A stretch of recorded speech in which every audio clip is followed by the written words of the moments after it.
For today's art project, we're going to be combining objects and drawings to make an artwork that is one of a kind. All you need is some things found in nature like sticks and leaves, some toys around your house, some markers, some crayons, whatever art supplies you have. Go ahead and get your first piece of paper ready and think about how you can use the objects you have around your house or in nature. I started with some leaves, and I'm going to go ahead and draw some insects like ants, ladybugs, and I'm going to draw a lizard. After I finish drawing these things, it's time to color. I started with a crayon, and I'm going to color my lizard green.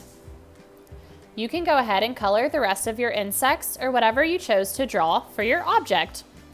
Don't forget to add details to make your animal, lizard, insect, whatever it is, one of a kind and special to you. I want you to challenge yourself and really think about how you can make something brand new as an artist that combines drawing and artwork with some objects found in nature or around your house. For example, I cut out my lizard and I'm combining it with some rocks and leaves I found in nature, and I'm making a little habitat for my lizard that mixes art and object. For my next one, I'm using one of my cat's very favorite toys, his fish toy. What do you think would be an appropriate background for this fish toy?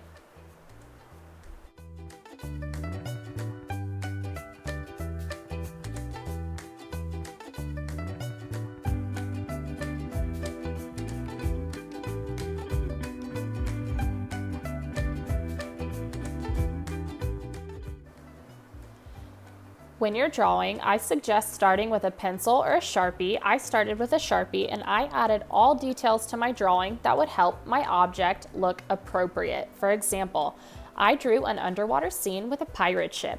Even after you finish drawing, you might decide that you need to add some more details. For example, I added a fisherman with a hook to make it look like my fish was being caught from the pirate ship. Make sure that you color your drawing when you're all done, because that really makes your artwork special and personal to you. Coloring is the final step of any artwork. You can add texture to things by doing sketchier lines or using more than one color, just like I did in my pirate ship to make the wood look a little more grainy. You can color your drawing however you want, just have fun with it. For this one, I started with a stick. What do you think I'm going to draw hanging off of my stick?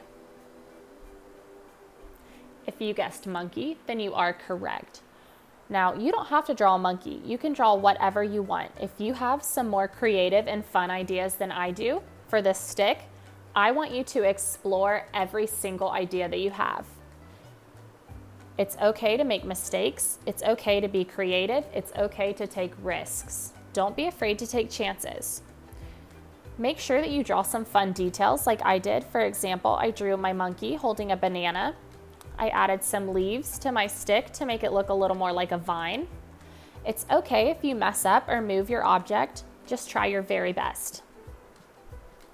If you have a race car or any toy at home, I want you to brainstorm ways that you can use that object and draw an appropriate background, a background that looks like it fits with your object.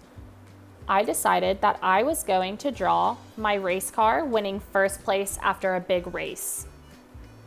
I started with a pedestal that says first place. I added some racing flags with a little checkered pattern inside. After I finished working on my pattern, I made sure that my object fit inside of my drawing. And of course, this drawing wouldn't be complete without some racing flames. Once you make sure that that object fits and your drawing is finished, it's time to color.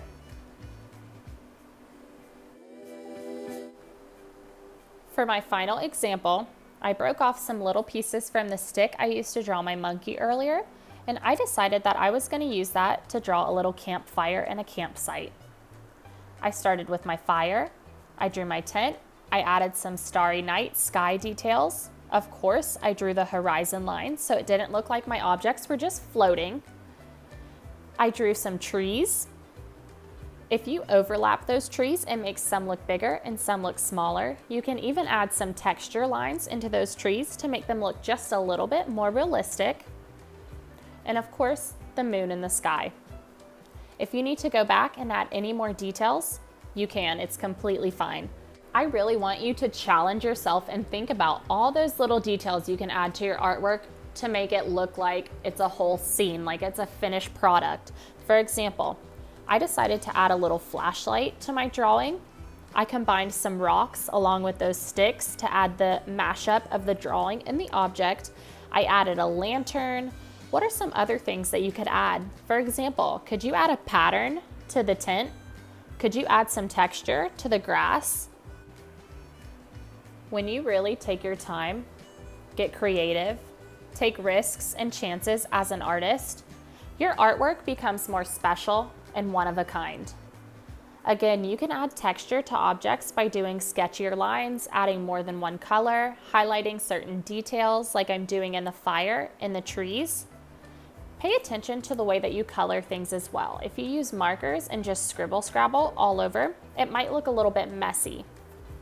Really take your time exploring the environment around you. Look at objects around your house. Look at objects in nature. Think about ways that you can use them in a brand new way to make a masterpiece.